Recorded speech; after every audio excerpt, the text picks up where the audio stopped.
Welcome করছি সবাইকে। আজকের লেসনে আমরা অনেকগুলো পেজ কভার করব। আমরা এখন রয়েছি 51 পৃষ্ঠাতে। 51 থেকে 56 পৃষ্ঠা পর্যন্ত যাব। 56 পৃষ্ঠাতে একটা প্রজেক্ট আইডিয়া আছে, যেটা আমরা সমাধান করার চেষ্টা করব। তো যারা নতুন আছো অবশ্যই সাবস্ক্রাইব করে দিবা, বেল বাটনে ক্লিক করে রাখবা ভিডিও আপলোডের সাথে সাথে যেন তোমরা নোটিফিকেশন পাও। আর যারা অলরেডি সাবস্ক্রাইব করছো সবাইকে অসংখ্য ধন্যবাদ। আর পূর্বের লেসনগুলো মিস করে থাকলে তুমি ডেসক্রিপশন বক্সে যে প্লেলিস্টের একটা লিঙ্ক দেওয়া আছে, ওখানে ক্লিক করলে সবগুলো ভিডিও লেসন একসাথে পেয়ে যাবে। তো আমরা শুরু করি। এখানে আমরা 56 পৃষ্ঠা পর্যন্ত যাব তো অবশ্যই। তা আমরা এখানে কি কি জিনিস পাবো? অনেকগুলো প্রযুক্তির ব্যবহার আমরা এখান থেকে জানতে পারবো। প্রথমে দেখতে পাচ্ছি যে বিদ্যালয়ের শিক্ষার্থী উপস্থিতি ও তাদের একাডেমিক পারফরমেন্স শনাক্ত করার স্মার্ট উপায়।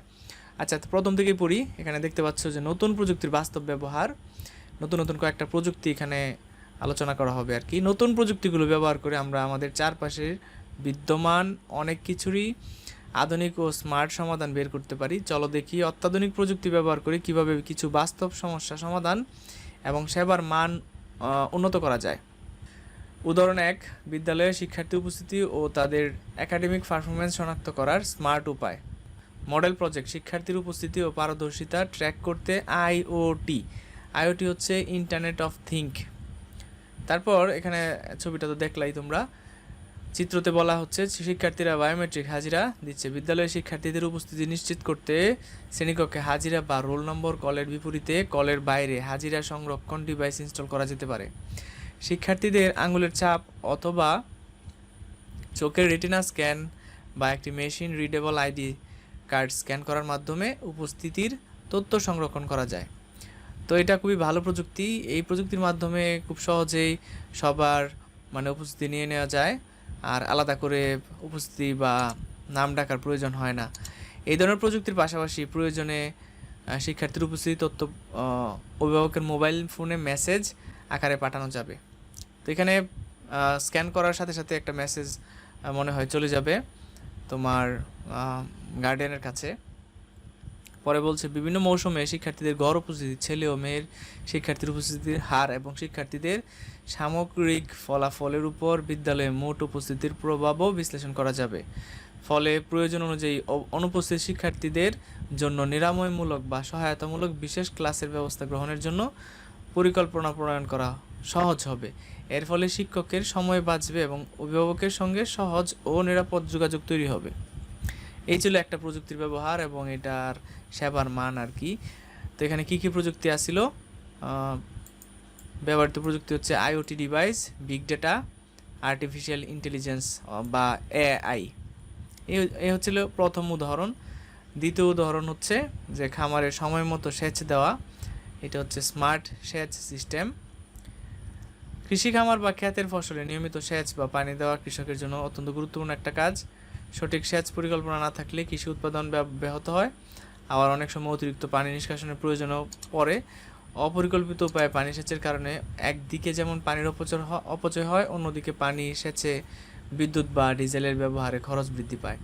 এছাড়া নতুন উদ্ভাবিত জলবায়ু সহনশীল উচ্চ ফলনশীল জাতের ফসলের সর্বোচ্চ উৎপাদনের জন্য পরিমিত পরিমাণ সেচের বিকল্প নেই। তো কৃষি খামারে সময় মতো সেচ দেওয়ার মডেল প্রজেক্ট স্মার্ট সেচ সিস্টেম আর কি, যেটা আমরা এখন পড়তেছি। কয়েকটা ছবি তোমরা দেখতে পাচ্ছ।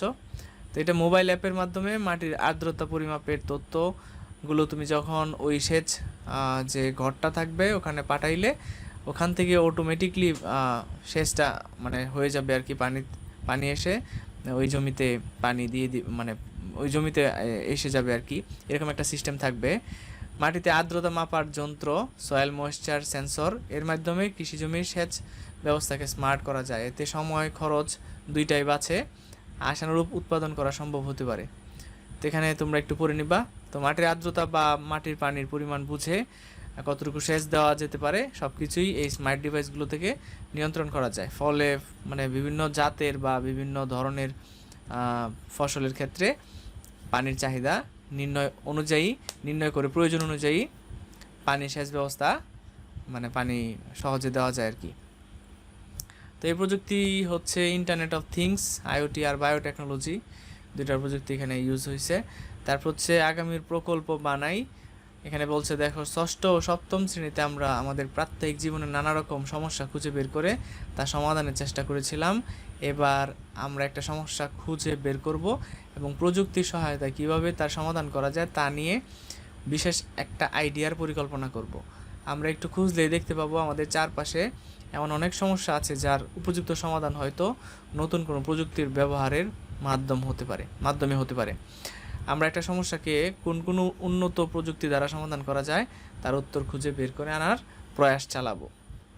তারপর হচ্ছে এখানে একটা শিক্ষার্থীদের তৈরি প্রকল্প উপস্থাপন, মডেল হচ্ছে model town project green world.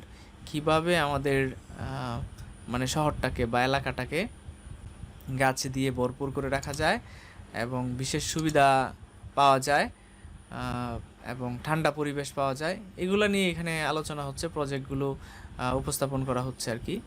তো এখানে বলছে কি, প্রয়োজনে ইন্টারনেট আর্টিফিশিয়াল ইন্টেলিজেন্স প্ল্যাটফর্ম ব্যবহার করব কিংবা বিদ্যালয়ের শিক্ষক, অভিভাবক ও এসব বিষয়ে দক্ষ কোনো ব্যক্তির সহায়তা নেব। সেসব ক্ষেত্র থেকে আমরা সমস্যা খুঁজে বের করতে পারি। সেগুলো হলো সমস্যার ক্ষেত্র যেমন বিদ্যালয়ের আশেপাশের পরিবেশ, নিজ এলাকার কৃষি সংক্রান্ত, তারপর হচ্ছে বিদ্যুৎ, পানি, জ্বালানি শক্তি সংক্রান্ত, সামাজিক, অর্থনৈতিক, পাঠাগার, বিজ্ঞানাগার, বিদ্যালয়, ক্যান্টিন, যোগাযোগ ব্যবস্থা ইত্যাদি। তারপর হচ্ছে 55 পৃষ্ঠাতে দলগত কাজ, প্রজেক্ট বানাই। সমস্যার ক্ষেত্রগুলো থেকে যে কোনো একটি ক্ষেত্র বেছে নাও, দলে সবার সঙ্গে পরামর্শ করে উক্ত ক্ষেত্রের আওতায় পড়ে এমন একটি সমস্যা নির্বাচন করো। উক্ত সমস্যা নতুন প্রযুক্তির সহায়তায় কীভাবে সমাধান করা যেতে পারে তা নিয়ে একটি পরিকল্পনা করো এবং সমাধানের জন্য একটি মডেল তৈরি করো। প্রতিটি দল নিজেদের তৈরি করা মডেলটি ক্লাসে উপস্থাপন করো। প্রজেক্টটি দলগতভাবে শিক্ষকের কাছে জমা দাও এবং নিচের চকটি পূরণ করো। তোমরা চক 3.3-এ প্রজেক্ট আইডিয়ার এই চকটি দেখতে পাচ্ছ। এটা 2 কলামের। এই প্রথমে যে কলামটা দেখতে পাচ্ছ এটা হচ্ছে দলের নাম। এখানে দলের নাম লিখতে হবে, তারপর দলের সদস্যদের নাম লিখতে হবে, নির্বাচিত সমস্যা এই পাশে লেখা লাগবে, ব্যবহৃত প্রযুক্তি, কি কি প্রযুক্তি তুমি ব্যবহার করেছো এটা লেখা লাগবে, প্রস্তাবিত সমাধান, তুমি কি কি সমাধান প্রস্তাব করছো এটা লিখতে হবে, প্রজেক্ট থেকে যেসব সুবিধা পাওয়া যাবে এখানে লিখতে হবে, পরিবেশের উপর প্রজেক্টটির প্রভাব কেমন হবে তা লিখতে হবে, সমাজ বা মানব কল্যাণে প্রজেক্টটির ভূমিকা কেমন এটাও লিখতে হবে, মডেল, ছবি, প্রেজেন্টেশন, স্কেচ ইত্যাদি পৃথক কাগজ ব্যবহার করা যেতে পারে। প্রজেক্ট বাস্তবায়নে সম্ভাব্য সময়টা কেমন, কোন সময়ের মধ্যে এটা, প্রজেক্ট বাস্তবায়নে সম্ভাব্য খরচ কেমন হতে পারে, প্রজেক্টটি নিয়ে বাস্তবে কাজ করার জন্য সুপারিশকৃত পদক্ষেপ, কেমন পদক্ষেপ নিতে হবে, প্রজেক্ট টেকসই করার জন্য প্রয়োজনীয় পরামর্শ, কেমন পরামর্শ তুমি দিবা এটা লিখবা, প্রজেক্ট সম্পর্কে অন্যান্য দলের মতামত এখানে লিখতে হবে। তারপর হচ্ছে প্রজেক্ট নিয়ে আমার অনুভূতি লিখবা, শিক্ষকের মন্তব্য লিখে এই প্রজেক্টটা তুমি শেষ করবা। তো এটা একটা নমুনা আনসার এখানে আমি লিখে রেখেছি, তোমাদেরকে দেখাই। তো প্রথমে যেটা করতে পারো যে আমরা 8ম শ্রেণীর শিক্ষার্থীরা 4 থেকে 5টি দলে ভাগ হয়ে কৃষি সমস্যা খুঁজে বের করে সম্মিলিত প্রচেষ্টায় একটা প্রজেক্ট আইডিয়া তৈরি করলাম। তো এখানে দলের সদস্যদের নাম দিবা, আবিদ এখানে দলনেতা, তারপর ফাহিম, শাহিন, হাকিম, মহিউদ্দিন, এরা হচ্ছে দলের মধ্যে সদস্য। তোমাদেরকে একটা কথা বলে রাখি, এখানে একটা কৃষি সমস্যা রিলেটেড এখানে প্রজেক্টটা ক্রিয়েট করা হয়েছে।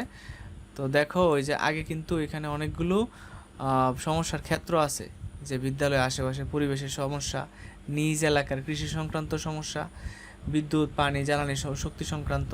এখান থেকে তোমরা চাইলে করতে পারো, সমস্যা কোনটা রিলেটেড তুমি সিলেক্ট করতে পারো এখান থেকে। ওকে, আচ্ছা। তারপর নির্বাচিত সমস্যা, নিজ এলাকার কৃষি সংক্রান্ত সমস্যা, ব্যবহৃত প্রযুক্তি, বায়োটেকনোলজি, সয়েল ময়েশ্চার সেন্সর। প্রস্তাবিত সমাধান হচ্ছে প্রত্যন্ত অঞ্চলের কৃষিক্ষেত্রগুলোতে আধুনিক প্রযুক্তির ব্যবহার বৃদ্ধি করলে কাঙ্ক্ষিত সুফল পাওয়া যাবে।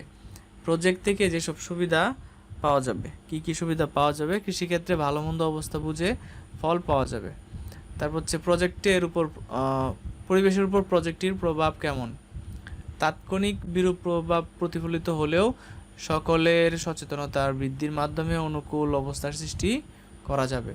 তারপর হচ্ছে সমাজ বা মানব কল্যাণে প্রজেক্টটির ভূমিকা কেমন, উন্নত প্রযুক্তির সঠিক ব্যবহার করতে পারলে আমাদের কৃষি প্রধান সমাজ অনেকাংশে উন্নত হবে। তারপর হচ্ছে মডেল ছবি, এখানে কিছু ছবি অ্যাড করা যেতে পারে আলাদা আলাদা কাগজে। প্রজেক্ট বাস্তবায়নের সম্ভাব্য সময় আগামী 30 সাল, এটা এখানে লিখতে পারো। এত থেকে এত সাল এটাও লিখতে পারো যে 25 থেকে 30। প্রজেক্ট বাস্তবায়নের সম্ভাব্য খরচ, এখানে অনেক খরচ হবে প্রজেক্টগুলো সারা বাংলাদেশে করলে 50 কোটি এখানে দিয়ে দিলাম। প্রজেক্টটি নিয়ে বাস্তবে কাজ করার জন্য সুপারিশকৃত পদক্ষেপ, অত্যাধুনিক প্রযুক্তিগুলো ব্যবহারে মানুষকে উদ্বুদ্ধ করতে হবে এবং ব্যবহারের সুফল সামাজিকভাবে প্রচার করতে হবে। তারপরে প্রজেক্ট টেকসই করার জন্য প্রয়োজনীয় পরামর্শ, আধুনিক কৃষকগণ প্রযুক্তি যথার্থ ব্যবহার শিখতে হবে। কৃষকগণকে দিতে দেওয়া লাগবে এখানে, গণকে প্রযুক্তির যথার্থ ব্যবহার শিখতে হবে এবং যোগ্যতার সাথে প্রজেক্ট বাস্তবায়ন করতে হবে। প্রজেক্ট সম্পর্কে অন্যান্য দলের মতামত, দলের সকল সদস্যকে সর্বোচ্চ সচেতনতার সাথে কাজ করতে হবে। প্রজেক্ট নিয়ে আমার অনুভূতি, তোমার অনুভূতি কেমন, তুমি এটা লিখবা। যে প্রজেক্ট সম্পর্কে বলতে যে এখানে আমি লিখছি, প্রজেক্টটি সফলভাবে বাস্তবায়ন করতে পারলে দেশের কৃষিতে ব্যাপক উন্নয়ন সাধিত হবে। তারপর এখানে শিক্ষকের মন্তব্য দিলাম যে এটি সত্যি যুগান্তকারী পদক্ষেপ, প্রজেক্ট বাস্তবায়ন করতে পারলে দেশের কৃষির নতুন অধ্যায়ের সূচনা হবে। তো এটা হচ্ছে প্রজেক্ট আইডিয়ার চকটার নমুনা আনসার। তোমরা এই আমারটার মতো করতে পারো অথবা নিজেরা মডিফাই করতে পারো, নিজেরা নতুন নতুন আইডিয়া তোমরা এখানে শেয়ার করতে পারো, শেয়ার করে এই চকটা ফিল আপ করতে পারো আর কি। তো এই ছিল আজকের লেসন। আমরা আগামী দিন সামনের 2টা পেজ কমপ্লিট করব, এরপরের লেসনে আরও 2টা করে অধ্যায়টা কমপ্লিট করে ফেলবো। ধন্যবাদ এতক্ষণ সাথে থাকার জন্য।